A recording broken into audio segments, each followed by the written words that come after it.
Queridos amigos, a minha alegria de estar pela primeira vez em Tupã e desfrutar da convivência. Eu que encomendei a sonoplastia. Se alguém se assustar, não vai se assustar depois, porque vai ter novos fogos. A convivência afável de amigos que, num tom de bom humor e de alegria, de almas que já convivem durante muito tempo, parece que trocam afabilidades, prosas, experiências. Esse foi a minha experiência até agora em Tupã. Quero também dizer aos amigos das 15 cidades que chegaram e pedir desculpas por eu estar aqui meio assim, dando uma de youtuber. E eu sou Alberto Sauro, sem mexer em nada, tentando elaborar uma live a fim de que outros companheiros, além de vocês, pudessem se beneficiar com a reflexão de hoje. A doutrina espírita é uma doutrina tão formosa, tão bela, que nós temos o anseio de poder compartilhar com mais corações.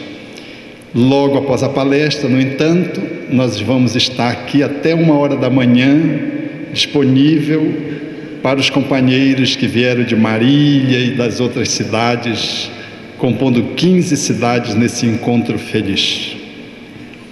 Quero também agradecer a presença da equipe que dirige a região da USE, essa notável União das Sociedades Espíritas do Estado de São Paulo, que nos permitiu a oportunidade de estar aqui, a começar da voz maviosa da Aline, trazendo de um fado, passando por nosso incansável cantor romântico, que já se foi há algum tempo nas suas cantigas de amor, e terminando com a paz e com assim seja, muito conveniente para os nossos dias atuais.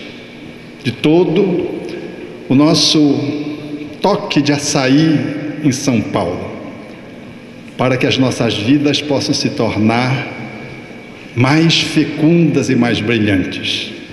E o nosso carinho, aqueles que estão conectados pelas redes sociais, no mundo que hoje ficou como uma pequena aldeia.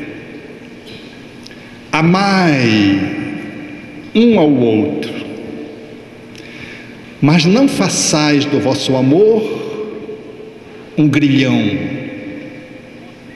que haja antes entre as praias das vossas almas um mar ondulante.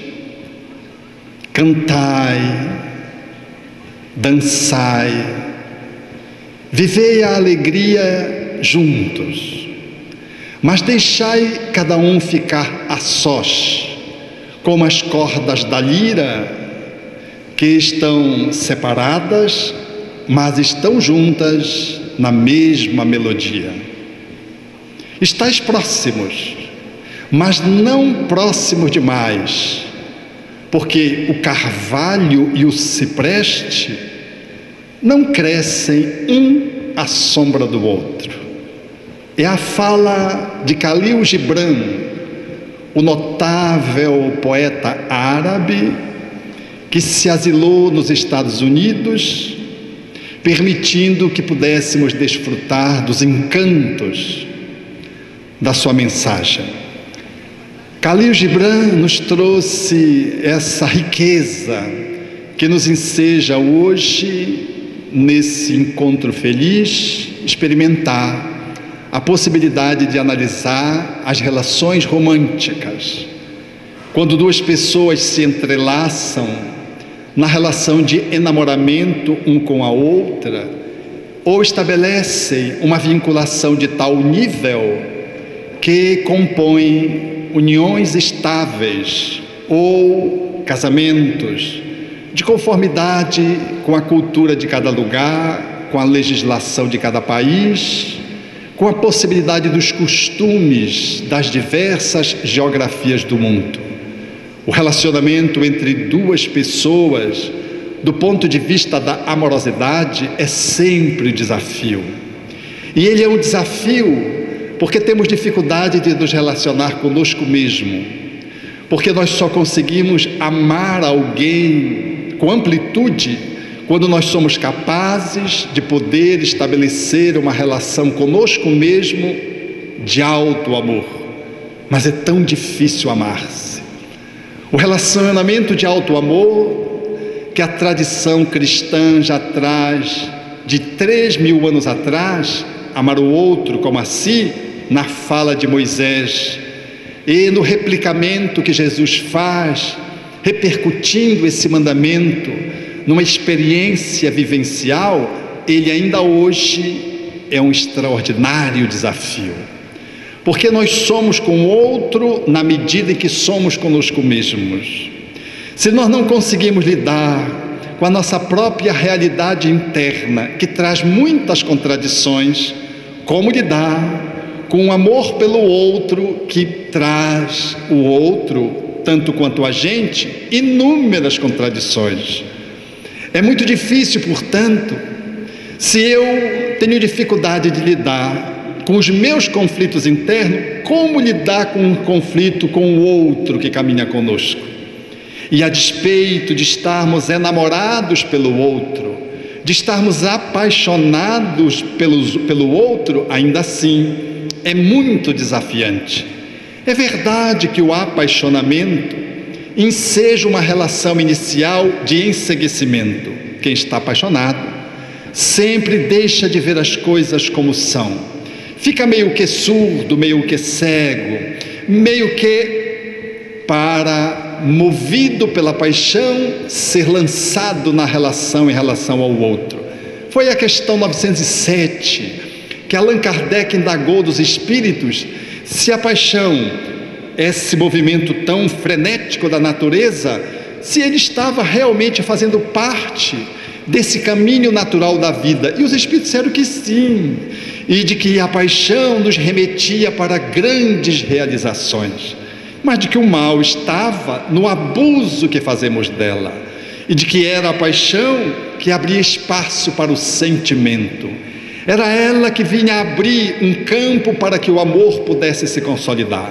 Então, apaixonar-se é um fenômeno que não tem idade, e quando estamos apaixonados, nós nos tornamos jovens novamente, a despeito de estarmos mais para espírito desencarnados, às vezes muito adiantado na idade, mas quando nós nos apaixonamos, nós reagimos tal quando éramos jovens.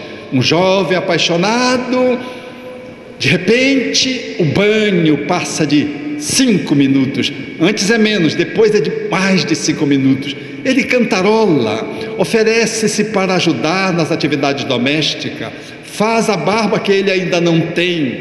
Ela se levanta cedo, canta, estuda, faz o auxílio nas atividades, por exemplo, doméstica, no campo de lavar as louças, que naturalmente danificam as unhas, mas ela, apaixonada, se dispõe a ir ao encontro da mãe para fazer essa movimentação. A mãe e o pai, que já passaram por essa experiência, logo dizem: está apaixonado, ou está obsediado, ou está apaixonado. Mas como é uma coisa boa, está apaixonado. Pode ser uma fascinação, é hipótese, mas é a paixão. A paixão nos prospecta, e no início tudo é bom, porque tudo que o outro faz ou deixa de fazer é leve, é engraçado. E se o casal avança no relacionamento de enamoramento, se passa a estabelecer convivência mais próxima e mais íntima na direção de uma união estável, e se as relações passam a conter que eles durmam juntos, até o ronco se transforma em melodia. No início tudo é assim: meu bem, você é qual cotovia, cantando ao meu lado. É uma forma delicada de dizer durma, meu bem, mas a pessoa não diz isso porque ela está apaixonada. De fato, ela lembra como se fosse um pássaro, porque ele está, por exemplo, diante dela, porque até para roncar as mulheres são mais educadas. Ele está diante dela e faz esse feito poético. Isso é ainda a paixão fazendo parte da relação. Mas à medida que o tempo vai se consolidando, de que o acasalamento se estabelece de uma forma mais duradoura, em que surgem os ritos de passagem, e você já está lá adiante há algum tempo, aí a cotovia cede de lugar, e você passa a dizer, meu bem, você está ressonando. É uma forma singela de poder dizer porque o outro está roncando. Mas depois de um tempo mais adiante, quando o amor tem que provar que ama, não é pouco frequente que ele olhe para ela e diga, por favor. Parece que é uma aeronave que está passando por cima de casa. E isso ainda é delicadeza, porque a partir daí vem uns cutucões com o cotovelo para acordar o outro. Quando o outro se acorda, você não está deixando eu dormir, por favor, vire para lá, vire de lado. Isso é o sequenciamento dos desafios de uma coisa singela, que é ressonar. Que você sai de uma patativa, de uma cotovia cantando, para o lugar de um avião, uma aeronave por sobre o telhado, mudando, portanto, de design sonoro e ensejando que você possa agora chamar a relacionar-se com ela ou com ele num exercício de amor que tudo suplanta, tudo avança e tudo cresce. O amor é, portanto, a pedra de toque no relacionamento a dois. E hoje, naturalmente, numa sociedade galvanizada pelo descartável, aonde as relações ficaram liquefeitas, muito passageiras, muito superficiais, as pessoas, para não terem encrencas, elas, ao invés de se relacionarem profundamente, elas passam pelas outras. Por isso, a expressão, eu fiquei com fulano, eu estou ficando com fulano. E outro dia eu perguntei para uma jovem, puxa, mas você está ficando há 6 meses? Ficar 6 meses ainda é ficar? Ela me olhou, disse, não tio, não é. É porque eu tenho medo de dizer e de propor que a gente possa estar namorando. Até para namorar a gente tem medo, imagine casar. Casar é fobia, já não é mais medo. As pessoas hoje cada vez mais têm dificuldade de avançar para compromissos. E quando casam e se separam, não querem saber de casar de novo. Dizia um amigo, eu era feliz e não sabia. E eu perguntei, e como você descobriu? Com o casamento, depois que casei. Falando mal da esposa, em tom de troça. E eu disse, então, será que ela não diz o mesmo? Porque, efetivamente, depois que nós avançamos para uma relação de conjugalidade, e se essa relação não dura muito tempo e há uma separação a posteriori, é muito difícil a pessoa envolver-se no novo relacionamento por medo. A antítese do medo, segundo João, na sua epístola, é o medo, a antítese do amor. O medo nos paralisa. Nós temos dificuldade de avançar para um novo desafio, de um novo relacionamento, porque o primeiro fracassou. Não é que tenha fracassado. Temos o mau hábito de dizer que o casamento não deu certo. Às vezes deu. Ele vingou 20 anos. E depois não seguiu adiante. Nós não podemos jogar fora 20 anos de relação, dizendo que não deu certo. Nós não conseguimos manter a relação para além de 20 anos. Mas 20 anos são 20 anos de patrimônio, de construção, de experiências acumuladas. Não dá para reagir diante de uma separação como crianças, ou tudo ou nada. Não é assim. Criança que funciona assim. Nós, adultos, temos que honrar as relações que tivemos, que não prosperaram, que não conseguiram avançar mais do que uma década, por exemplo, e ter a clareza de que deu certo durante 15, 20, 25 anos, depois não conseguimos avançar nessa relação. É verdade que se o relacionamento fracassa no primeiro ano, nos primeiros 6 meses, e se repete com uma outra pessoa, isso é indicativo de que precisamos fazer uma pequena pausa para olhar para nós mesmos. Senão, vamos cair na fala muito frequente de mulheres e homens que dizem, depois de repetidas frustrações, homem não presta, mulher não serve, para falar dos seus fracassos reiterados, multiplicados. Quando as relações elas fraquejam, falecem, não avançam, duram muito pouco, nós precisamos olhar para nós mesmos e nos perguntar: o que há comigo que o relacionamento não é capaz de seguir adiante? O que acontece no meu dia a dia que a relação não avança muito tempo?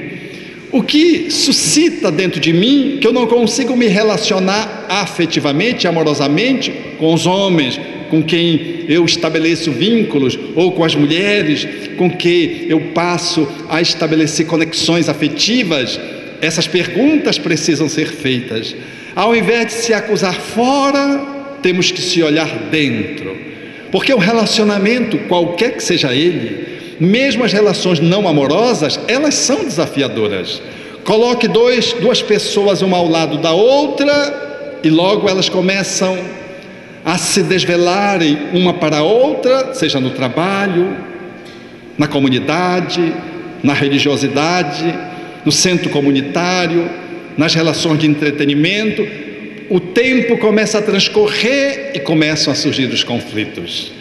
É próprio do ser humano, portanto, ser desafiado a se relacionar com o outro, mesmo quando está vocacionado por uma dinâmica de prazer, de amor, de paixão, que, depois de um tempo, exige que saiamos do nosso posto, da nossa plataforma onde nós nos colocamos, para dar um novo salto na direção da plataforma posterior, superior, crescendo. Habitualmente, ao invés de subirmos a escada e avançarmos para um novo patamar, a gente desce a escada ou se projeta do prédio. Ou seja, a gente não aceita o desafio como um convite ao nosso crescimento. Desistimos do outro, abandonamos a pessoa que se nos vincula e saímos à procura de alguém perfeito, como se nós fôssemos perfeitos. A gente quer perfeição de fora sem termos perfeição dentro. A gente quer uma princesa sem ser um príncipe. A gente quer um príncipe, todavia nós somos uma bruxa. Então, como eu desejo encontrar alguém que é diferente de mim para mais? Então, quando nós nos envolvemos nos relacionamentos afetivos, é natural sermos chamados a olharmos para dentro de nós mesmos. Porque toda relação amorosa nos convida a uma dinâmica de autoencontro para que o heteroencontro possa fluir e dar certo. Logo, se o relacionamento amoroso se constitui e não avança, eu preciso me perguntar: de onde vêm as minhas encrencas? Quais são os meus pontos cegos que estão me inviabilizando o relacionamento com o outro, com a outra, já que as encrencas têm se multiplicado e as relações têm entrado em colisão frequentemente. O ser humano, diante de outro ser humano, é sempre desafiado a crescer. Por isso, dentro da conjugalidade, nós costumamos dizer que nós não casamos com uma mulher, com um homem, nós nos consorciamos com um personal trainer da alma, porque ele vai nos ajudar no embelezamento interior. Infelizmente, a gente quer um outro que faça a nossa vontade, e não alguém que venha nos ajudar a exercitar as virtudes que vão transformar o nosso coração, a nossa alma, num ser mais afável, mais ético, mais belo, mais fecundo, mais iluminado por fim. Nós desejamos quietude, mas uma quietude às custas do outro. Foi um dia quando chegava em São Paulo para um evento do Mendnesp, o encontro dos médicos espíritas, e eu estava sendo levado por um companheiro que me fazia o translado, e ele então, eu perguntei a ele, era uma van, qual era a carteira que tinha para dirigir uma van, e ele me explicou, e foi dizendo que ele estava pleiteando uma outra carteira, que eu não conhecia, e eu disse, mas como é essa carteira? Ele disse, não, essa carteira dá direito a dirigir também cegonha, dá direito a dirigir caminhões, porque essa carteira que eu tenho, só van e também ônibus de turismo, mas eu estou pleiteando fazer essa mudança. E eu disse, mas pelo que você está pleiteando fazer essa mudança? Você quer mudar de área de trabalho? Ele disse, não, eu vou lhe explicar. Eu dirijo ônibus de turismo. Então, quando eu chego numa cidade, por exemplo, eu não posso estacionar no centro da cidade, não é permitido. Então as pessoas reclamam, porque eu fico fora da cidade. Então atender turista é muito ruim, porque eles entram no ônibus reclamando, porque eu não estou no horário que eles acham que eu devo ter, porque eu não coloco o ônibus à espera deles, e outros entram que nem nos veem. Então eu quero lhe dizer que eu estou cansado de gente. E eu disse, você vai então dirigir caminhões, se for, eu disse, mas as estradas não importa, eu vou carregar grãos, eu não quero carregar gente, eu quero carregar grãos. E aquilo me impactou, porque ele estava preferindo carregar coisas do que pessoas.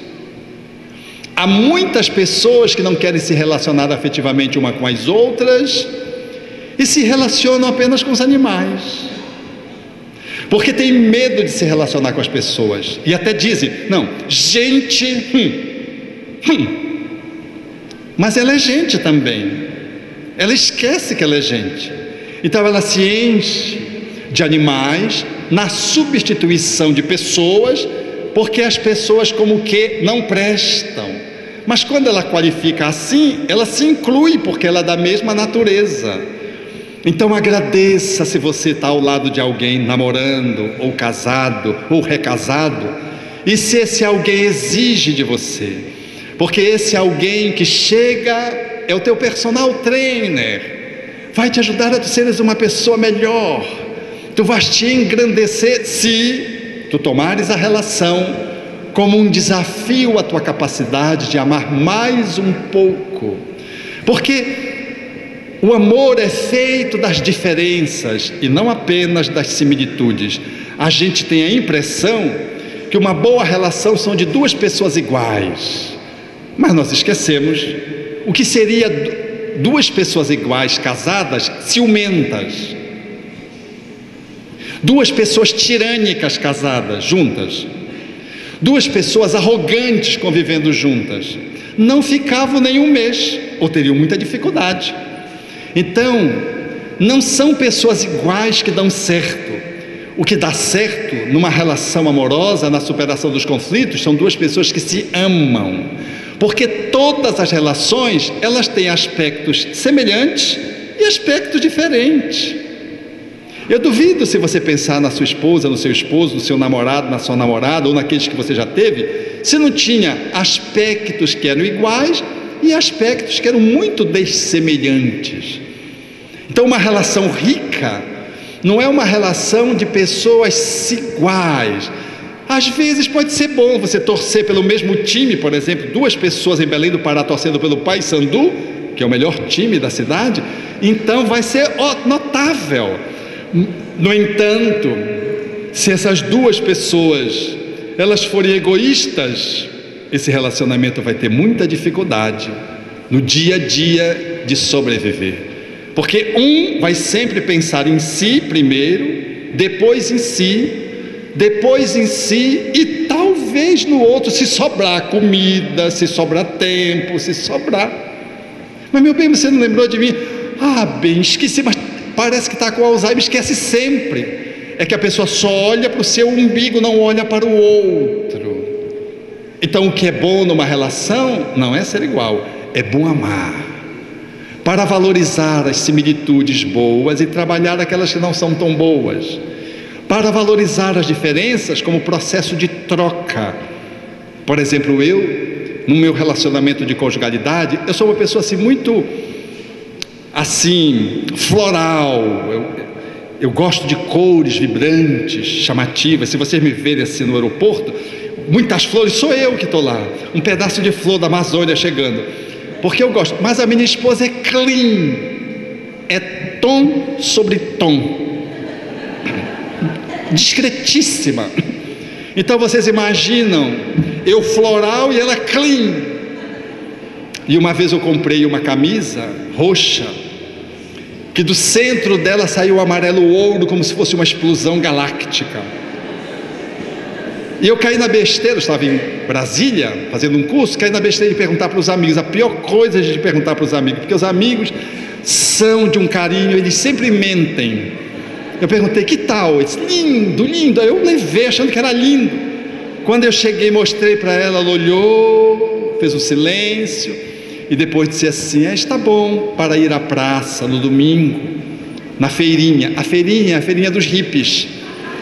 Foi uma forma delicada de dizer que aquela blusa só servia nesse tipo de incursão, porque naquele espaço ele é muito alternativo. Aí caberia uma blusa roxa com um amarelo ouro que explodia do coração como se fosse uma galáxia. Ela não entendeu o meu sentido poético, mas um dia ela se vingou, porque eu fui buscá-la para jantar.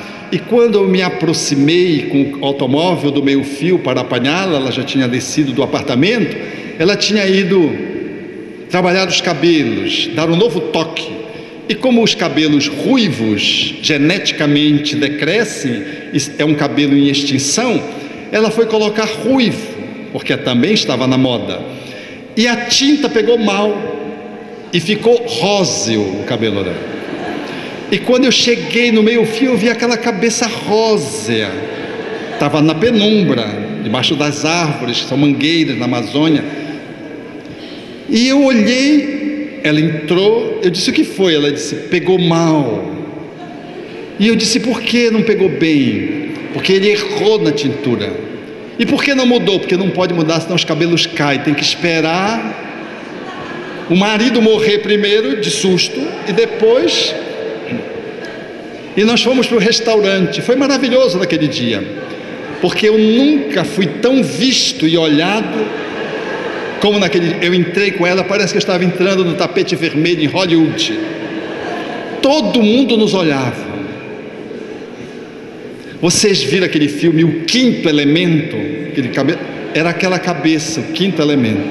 Então quando eu acordava, durante uma semana e alguns dias, eu acordava que eu olhava róseo. Queimou a língua, porque tom sobre tom ficou uma coisa, parece a pantera cor-de-rosa. Ficou cômico.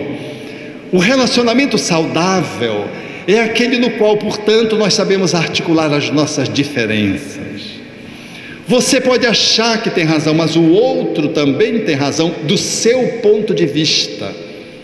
Se deslocar de si para o outro, para perceber que há outras janelas através das quais se pode olhar a vida, é um bom exercício para trabalhar a relação amorosa no que tange às diferenças.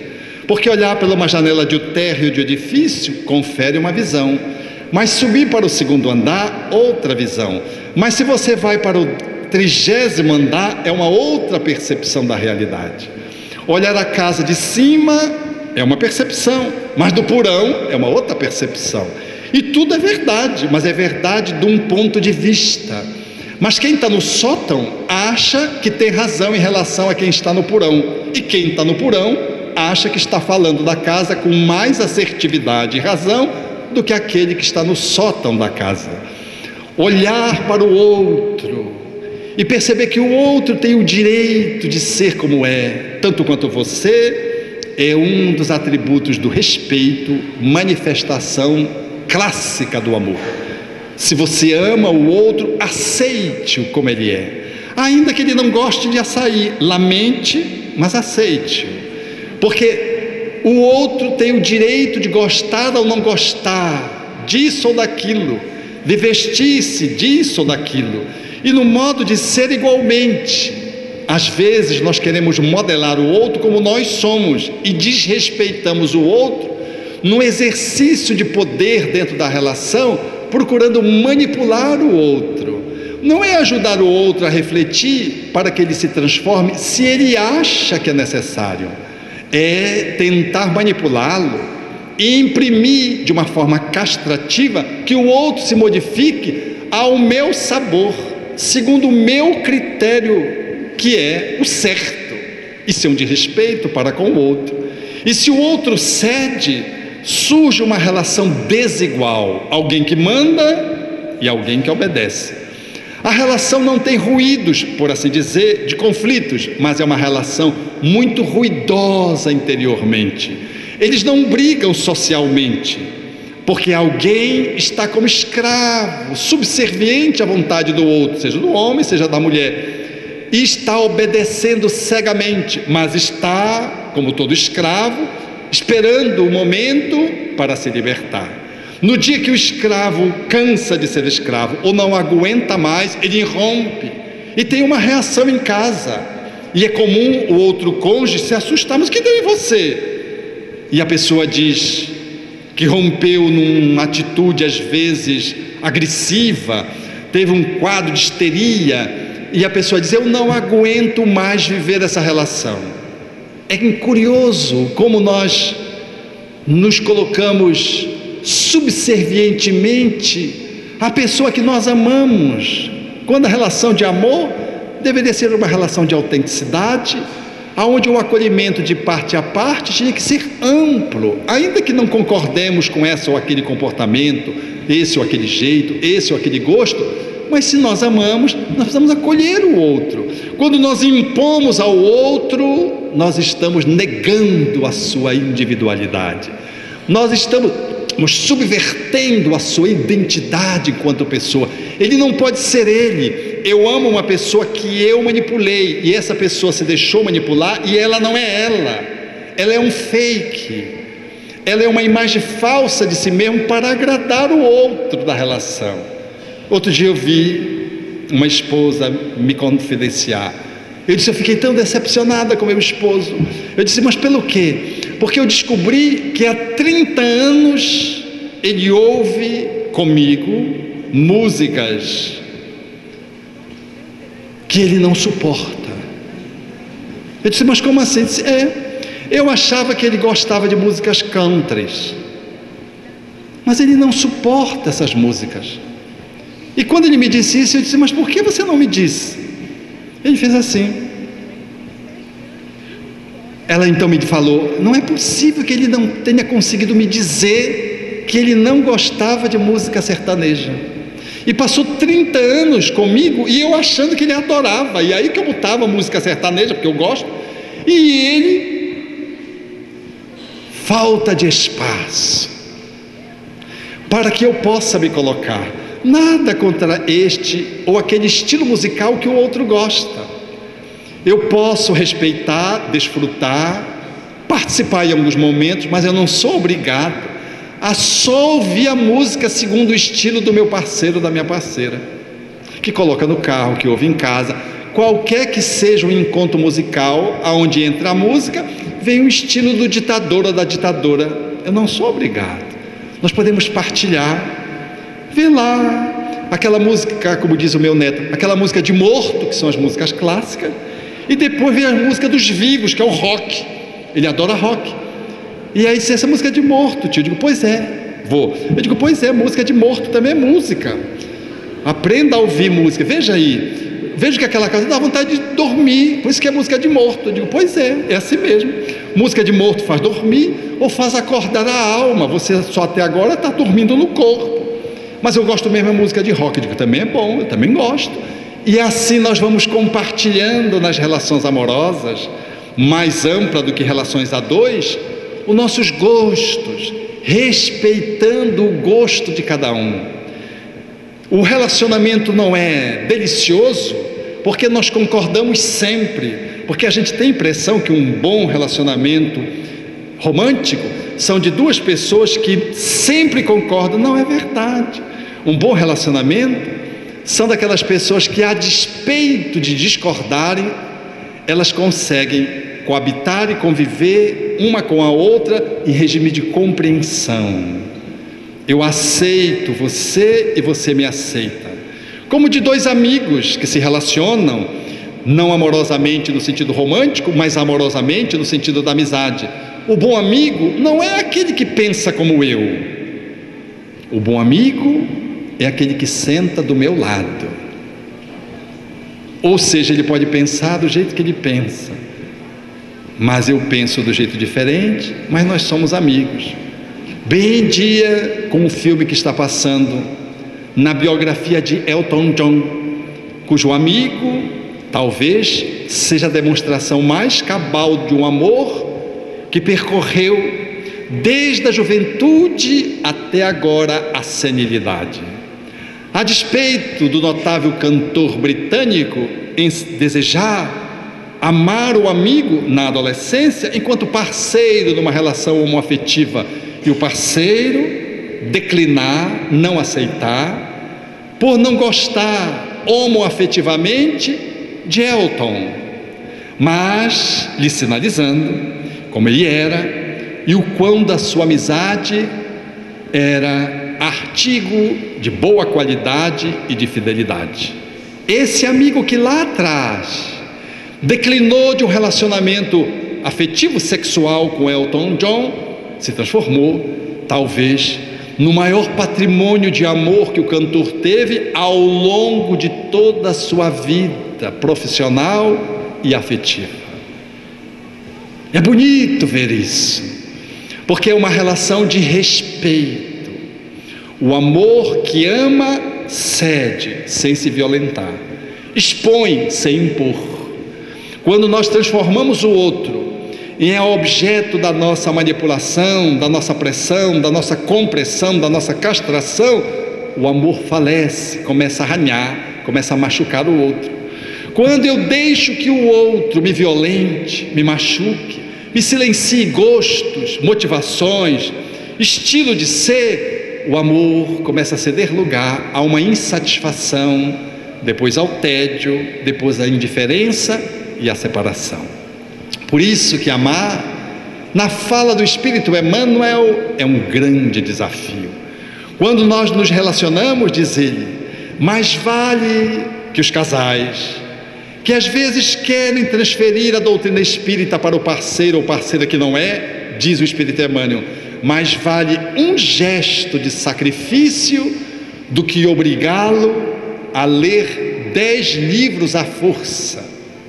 Mais vale um gesto de bondade do que obrigar o parceiro a assistir 20 conferências, diz o Espírito Emmanuel, com extraordinária beleza, falando de que o amor que ama demonstra, acolhe o outro e faz da relação uma relação de experiência vivencial que comunica sentimentos, aptidões, talentos, princípios, valores, e que nesse compartilhamento o outro se enriquece.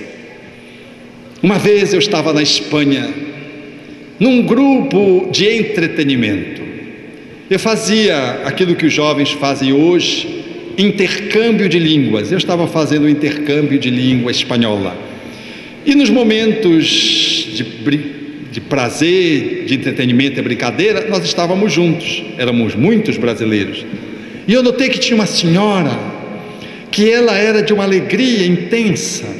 E quando o grupo estava em conflito, ela continuava alegre. Aquilo me chamou a atenção, porque normalmente quando surge um conflito, as pessoas se fecham. E ela não perdia o tom, sempre feliz.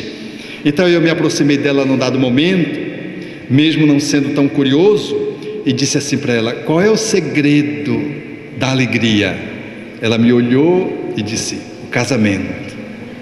Aquilo me assustou, porque para mim casamento é ruga, cabelo branco, pressão alta, colite, depressão, estresse. E eu fiquei meio assim, bateu em choque com os meus valores. Eu disse: é? E ela disse: é, ele morreu.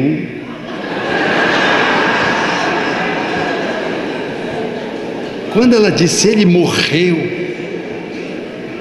eu mudei a chave dentro de mim. Digo: ah, tinha razão, morreu, porque quando alguém morre no velório, as pessoas não dão pêsames. Elas dizem: puxa, que inveja eu tenho de ti, parabéns. Às vezes elas se enganam e dão parabéns, porque o defunto, a defunta, às vezes era tão miserável que a pessoa parece que venceu e como que matou o outro, né? Conseguiu avançar até o fim do karma. E quando o outro tomba, as pessoas vão e dão parabéns. Eu vi um parênteses dentro do parênteses. Eu vi uma expressão aqui em São Paulo, numa cidade de São Paulo. A amiga perdeu o esposo e 3 outras amigas estavam no carro e disseram assim para ela: mana, não é brincadeira, mas nós estamos com uma inveja de ti. Então, casamento é assim. Eu pensei, quando ela disse morreu, eu pensei o que vocês pensaram. Eu digo: ela ficou livre. Mas para minha surpresa, a chave mudou de novo, porque ela me olhando disse assim: foi o homem mais notável que eu conheci. Eu aprendi a amar com ele. O senhor imagina que eu passava os dias e não ultrapassavam de um mês sem que ele me oferecesse flores. Pelo menos uma vez por mês ele me oferecia flores. Então, na convivência com ele, eu aprendi a amar. E ele se foi e eu continuo com aquilo que eu aprendi com ele, a amar. Hoje eu amo a vida. Eu achei notável, porque a fala dela era uma fala espiritística. Eu não perguntei porque eu fiquei com vergonha. Eu estava tão confuso diante daquelas alternâncias e fiquei com vergonha de perguntar qual era a religião dela, porque é preciso ser muito cristão para entender de que não é o outro que me faz feliz, sou eu quem me faço feliz. O outro me ajuda, me acompanha, me influencia, é meu cúmplice, mas não é o outro que me faz feliz. Não existe felicidade às custas do outro, dos outros. A felicidade é um ingrediente que cada um conquista no movimento de autocrescimento e de sublimação, tendo parcerias. Então, quando nós colocamos no outro, nós declinamos da responsabilidade de sermos felizes nas relações amorosas. Então, aquela mulher, ela conseguia ser plena, alegre, feliz, mesmo depois que o seu grande amor desencarnou, caracterizando de que ela não viveu às custas de um grande amor, ela viveu aprendendo com um grande amor a amar. Esse talvez seja uma das grandes lições que temos que aprender nos desafios da superação dos conflitos amorosos em todas as direções. Nós precisamos aprender a amar com aqueles que nos amam. Ao invés de ficarmos pendurados neles, vamos exercitar o auto-amor e o hétero-amor nesse exercício laboratorial de convivência, e a partir daí fazermos como os pássaros que voam depois de aprenderem com seus pais, quais fazem os adolescentes. Eu moro em cima num prédio que fica de frente de uma praça, cujas árvores são frondosas, são as samalmeiras. Samalmeiras são árvores muito frondosas, cujo caule precisamos de alguns homens dando-se as mãos para contorná-lo. Uma árvore tipicamente da Amazônia. Essa samalmeira, ela é coberta de garças. Você olha de cima, ela está embranquecida. Outro dia eu estava contabilizando, tinham mais de 300 garças. 300. É lindo olhar de cima e ruim andar embaixo. E eu acompanho o processo procriativo delas, porque elas fazem os ninhos. Vejo o nascimento das garcinhas, sem plumas, depois ganham plumas, e depois elas começam a bater as asas incansavelmente, alimentadas pelos pais. Esse fenômeno eu ainda não sei compreender muito bem, como é que se dá. É pela regurgitação, mas eu não sei se é só a mãe, se é o pai, se são os pais, eu não sei.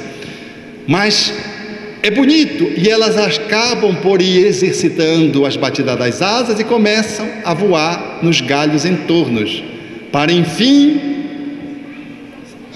desferirem o seu grande voo e se tornarem independentes. Os relacionamentos amorosos são assim. Nós somos chamados a nos tornarmos independentes, aprendendo com almas que estão do nosso lado, na posição de namorados, esposo, pais, filhos, amigos, que nos convidam nas diferenças a aprendermos a amar com os exemplos de bons exemplos.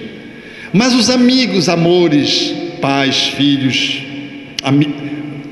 avós, colegas de trabalho, essas pessoas a quem nós fomos nos afeiçoando e vamos nos transformando aos poucos em pessoas que se nos vinculam e ganham o patamar da amorosidade, elas também nos ajudam pelos maus exemplos. Porque um esposo, uma esposa que não funcione muito bem, estimula você a quê? A desenvolver uma competência, uma virtude. Não são só as pessoas nobres que nos encaminham para cima. As pessoas difíceis, elas nos estimulam a ir para cima, se nós sabemos dar um novo significado para a convivência e transformamos aquela relação numa relação de desafio ao desenvolvimento de competências que nós ainda não temos.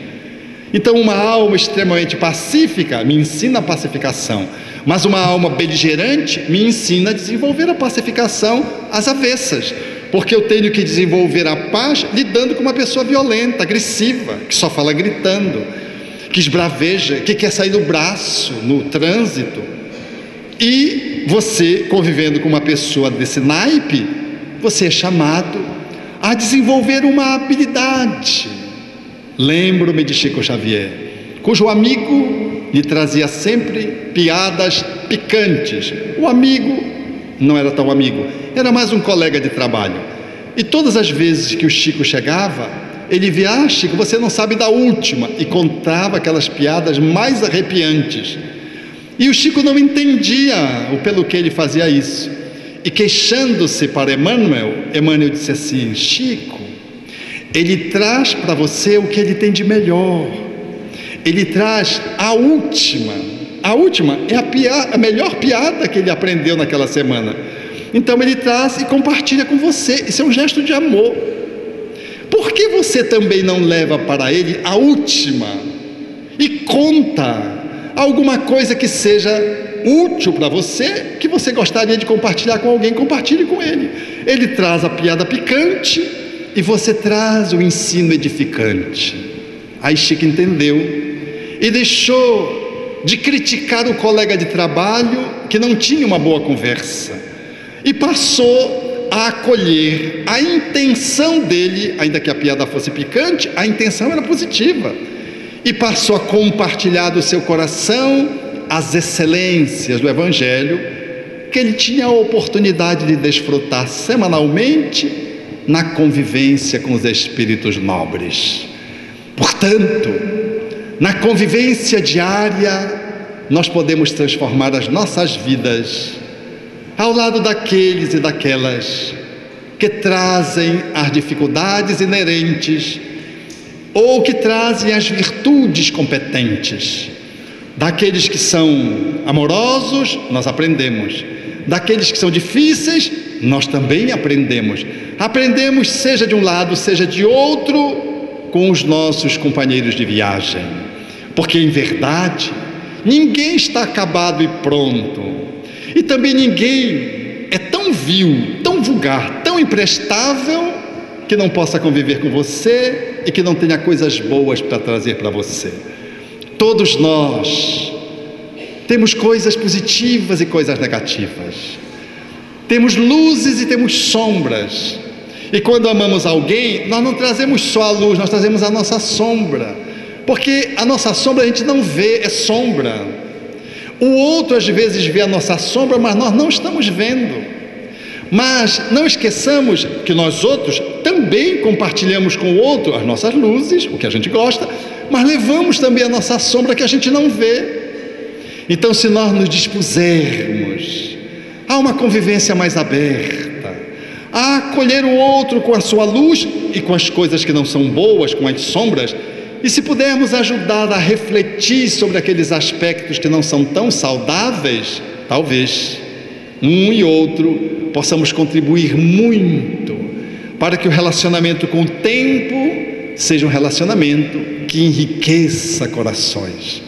A maioria das relações afetuosas na Terra, no campo romântico, são relações difíceis. Como profissional, eu ouço os conflitos conjugais. Ouço o homem, traz as encrencas. Ouço a mulher, falando do homem, traz as encrencas. E vocês sabem qual é a conclusão que eu chego? Eles se merecem. Porque nós trazemos encrencas e o outro também traz. Mas ninguém é só zero à esquerda, nós temos zero à direita. E precisamos contabilizar isso, validar, valorizar isso. E não olhar só para a parte ruim. Porque se nós transformarmos o nosso relacionamento afetivo, amoroso, só em coisas ruins, vai ser muito difícil sobreviver. Porque a relação vai ficar de guerra. Os conflitos vão se multiplicar. E quando nós nos dermos conta, nós não somos casais, nós somos esgrimistas. Ou nós estamos jogando ping-pong, cada um quer marcar um ponto em relação ao outro. Uma relação amorosa, onde eu disputo com o outro numa relação de poder, onde o amor está a serviço do poder e não a serviço da pureza, é uma relação que falta, escasseia sentimento na relação e um novo nível de consciência, porque eu uso do poder para derrotar o outro e me afirmar sobre o outro, e quando isso se dá, significa dizer que eu sou muito frágil e por isso eu esmago o outro, eu me coloco sobre o outro, eu derroto o outro para dizer que eu tenho razão. Quando alguém tem razão na relação, significa que o casamento vai mal. É importante que um relacionamento amoroso a dois, de qualquer nível, em qualquer instância da escalada evolutiva da maturidade de duas pessoas que vão se relacionando com o tempo, é importante considerar de que o bom nível de interação no exercício do poder é quando o poder está a serviço do amor. E quando o poder está a serviço do amor, o jogo não é de ping-pong, o jogo é de frescobol. Nós não podemos deixar a bola cair. Se a bola cair, nós perdemos. Se você dá uma bola mal, eu me esforço para pegar a bola. Se eu dou uma bola mal para você, você se esforça para não deixar ela cair, porque se ela cai, a dupla perde. Um relacionamento maduro de pessoas que estão trabalhando bem os conflitos são aquelas que estão no design do frescobol. O que é importante é um ajudar o outro para que a bola não caia. Não é importante quem tem razão, é importante o que nós estamos aprendendo na relação. Porque se eu quero ter razão, eu vou ter razão sozinho, porque o outro ou a outra vão embora. Ele cansa de não ter razão. É natural que numa relação a dois, num conflito, ambos tenham razão, cada um do seu jeito. Eu costumo lembrar esse exemplo porque ele é emblemático. No shopping, já viram os casais no shopping? Quando você vê um casal no shopping, ele segurando muito ela, pode contar que é conflito. Você pensa que eles são muito unidos, não é? Ele está segurando ela para ela não ir para uma loja fazer compra. Ele segura, porque se ele largar, ela vai. E você vê no shopping exatamente o funcionamento de cada um. Porque para a mulher, de um modo geral, e aqui estamos só falando de um modo geral, Habitualmente a mulher tem um viés de trabalhar a sua verdade na perspectiva emocional, intuitiva, na sua sensibilidade estética. Então ela vai para as lojas, ela fica encantada com tudo que tem nas lojas, e ela quer levar tudo. E os homens, na maioria das vezes, os homens são mais pragmáticos, objetivos, eles são mais pontuais, eles vão logo na etiqueta, onde tem o preço, para ver se cabe ou não cabe no orçamento. Quem é que tem razão? Ela quer comprar uma blusa que custa caro, segundo ele. Ele diz: meu bem, custa muito caro essa blusa. E ela diz: meu bem, é a blusa que eu sempre desejei encontrar. Porque é importante, a mulher tem sempre um desejo novo que aparece a cada visita ao shopping. Mas se ela diz que é uma blusa especial que ela sempre procurou, essa blusa é cara para ele, mas para ela é barata, porque ela encontrou. E se é a última blusa no número certo daquela loja, não levar aquela blusa vai custar muito caro para ele. Então é mais barato para ele comprar a blusa, dividir ao longo dessa encarnação até a outra, mas manter o casamento e ceder um pouco. Quem não ama não cede. Precisamos ceder um pouco. Mas é lógico que nós não podemos estourar o orçamento doméstico numa compulsão feminil, porque senão o casamento também vai explodir mais lá adiante. Então, esse tempero, aonde um cede um pouco aqui, o outro cede um pouco lá, aonde eu aprendo que o preço, muitas vezes, de algo a ser comprado, não é da economia financeira, é da economia afetiva. Tem um outro custo. É um outro custo. Nós vamos aprendendo, portanto, que tem formatos diferentes de olhar e há verdades diferentes a serem contempladas. Beleza, por exemplo, eu imagino perguntar para você se o seu filho é feio. Gente, pode ser consenso na escola que ele seja feio, para você não é. O que está certo e o que está errado? Então, aos poucos nós vamos aprendendo que amar é abrir-se para novas possibilidades. Não significa concordar com a compulsão do outro, se concordar com a violência do outro, comportar com as intempéries do outro, emocionais, explosivas. Não. Significa aceitar o outro como o outro é e compartilhar com a outra face que Jesus oferece, para que o outro reflita que talvez outro jeito de lidar com aquilo fosse mais saudável, fosse mais rico. E com o tempo, como isso muda? Ao invés de esperar que o outro mude através do espiritismo, seja a mensagem espírita junto ao outro, para mudar o outro enquanto compartilhamento, para mudar o outro através de um compartilhamento. Ou seja, seja melhor a cada dia, ame mais um pouco a cada dia. O amor não faz mal. Outro dia me perguntaram: mas qual é a medida do amor? Eu disse: é o máximo. Quanto mais você amar, melhor. Não, mas falando amor demais deu errado. Não existe isso. O amor nunca faz mal. Se faz mal, deixou de ser amor. Era superproteção, era mimo demais, era capricho, mas não era amor. Amor, que é amor, sempre impulsiona o bem, o homem e a mulher para o bem, para o alto. Porque o amor é a observação da lei divina. Assim sendo, nós somos convidados nesta noite a olharmos para as nossas relações que temos, para as que tivemos, fazendo agora uma nova avaliação, para alguma que há de surgir mais adiante, com uma perspectiva espiritista, entendendo de que quanto maior for o nosso esforço em podermos nos ver para nos amarmos, trabalhando os conflitos que nos habitam, maior vai ser a nossa disponibilidade para chegar no outro, aceitar o outro, amar o outro e compartilhar com o outro experiências, valores, princípios capazes de poder permitir ao outro mudanças, se o outro escolher, porque com o tempo ninguém resiste ao amor, ninguém resiste ao gesto de sacrifício. Habitando com algumas pessoas que amam e observando o amor, eu tenho aprendido muito nesses exemplos anônimos de almas que caminham conosco ao nosso lado. Precisamos ter olhos para valorizar essas almas que dão mostras de amor no cotidiano.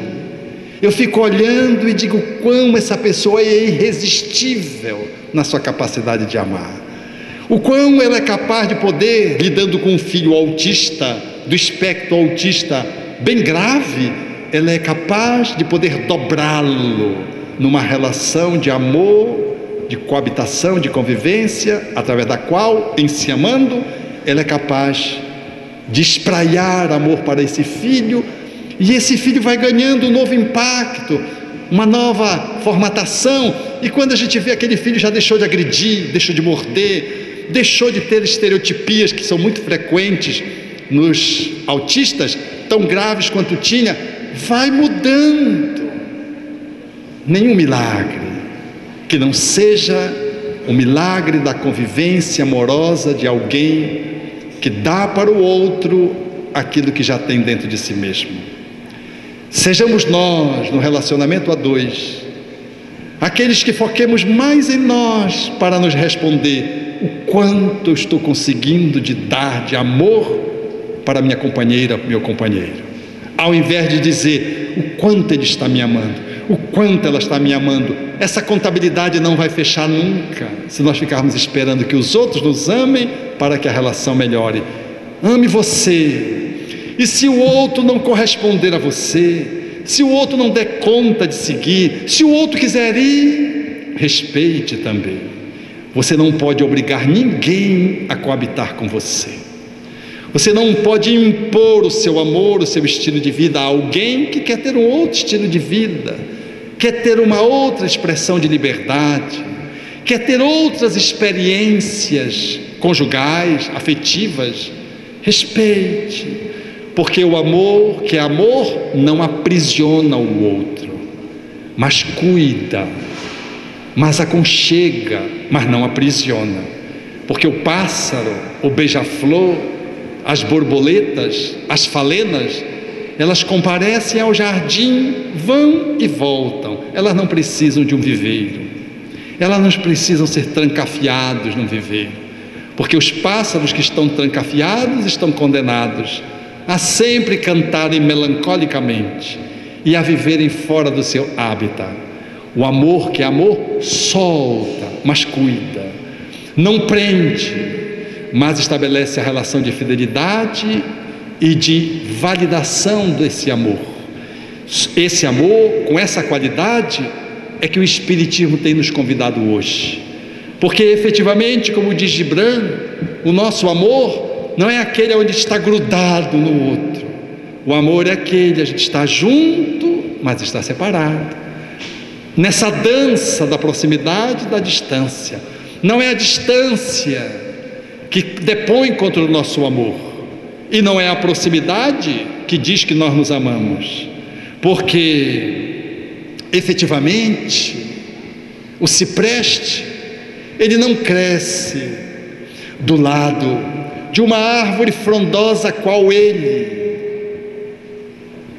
uma samalmeira não cresce na Amazônia do lado de uma castanheira. São árvores que precisam de espaço. Gibran quer, na sua metáfora, afirmar de que se nós nos amamos, nós estabelecemos a unidade da música, da cítara, do violão, do instrumento musical, da lira, mas estamos cada um com a sua individualidade, cada um com respeito à identidade de cada um. Quando conseguimos olhar assim, nós amamos longe e amamos perto, nessa grande dança da amorosidade que Jesus nos convida ao amar e ao outro como a si, sem transformar o nosso amor, na fala do Khalil Gibran, como um grilhão, a estarmos juntos na música, nada obstante, como as cordas da lira, estarmos separados, a sermos junto com o outro, numa relação de vínculo afetivo, demonstrando que o amor a Deus é cabal. Porque quando a gente ama alguém e esse amor tem regime de reciprocidade, aquela relação é uma relação sagrada. O divino está nela.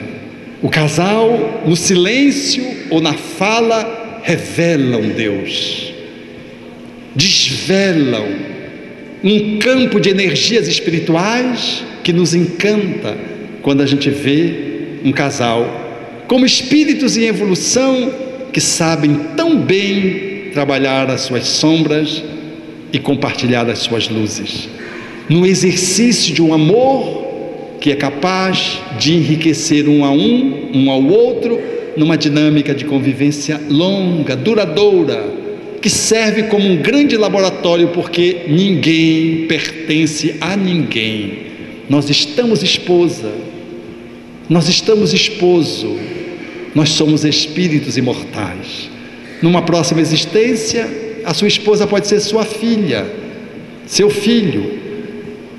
O seu esposo pode ser seu irmão, seu pai. Você pode mudar de corpo, de morfologia física.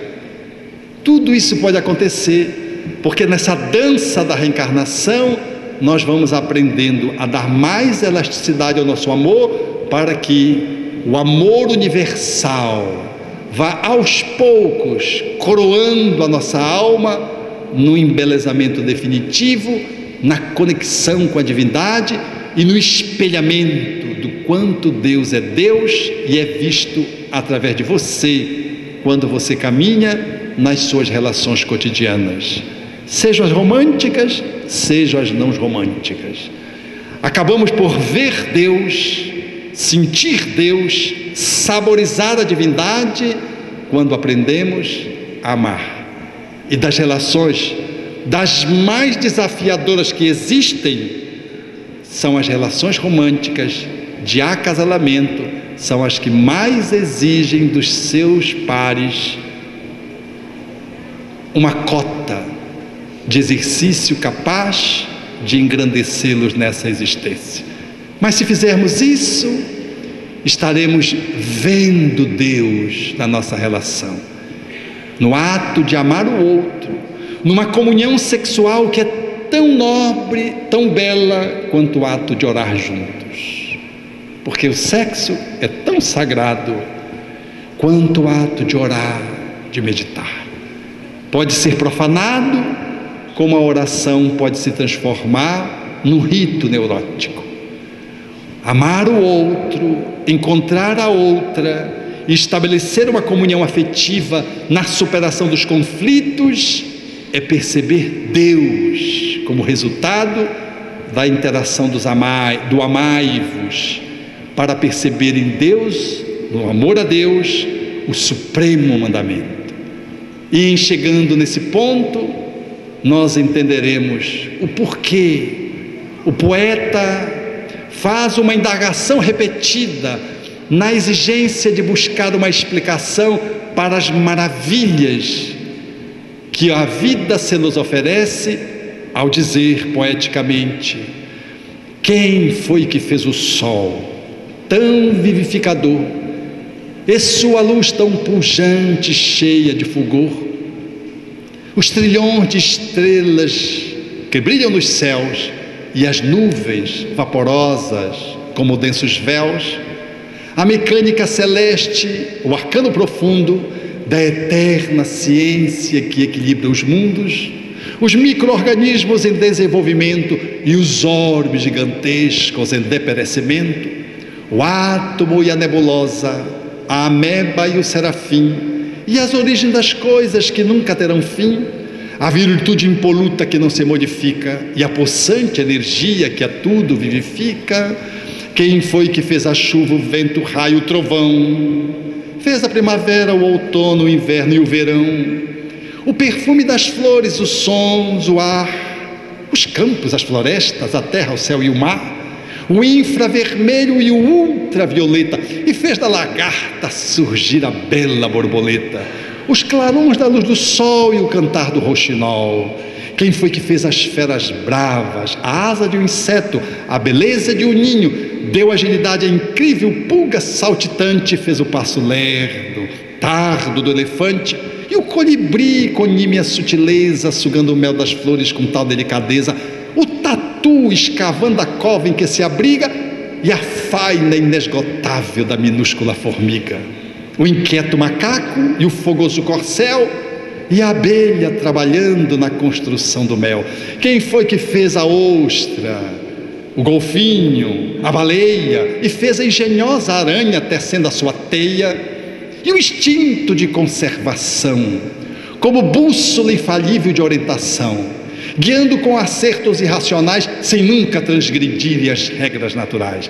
As maravilhas do reino mineral, o leito de repouso ao reino vegetal, os prodígios da animalidade e um elo mais acima, a nossa humanidade, e tantos outros reinos que nós desconhecemos, sistemas de mundo que nós nem nos apercebemos, os gênios tutelares, arcangelicais, imersos no segredo dos planos siderais.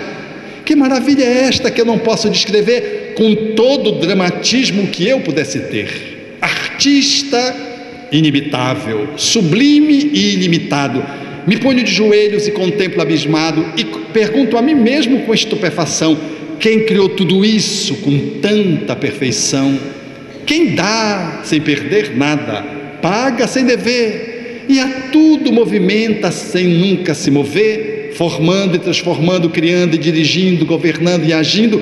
Quem tem tanto poder?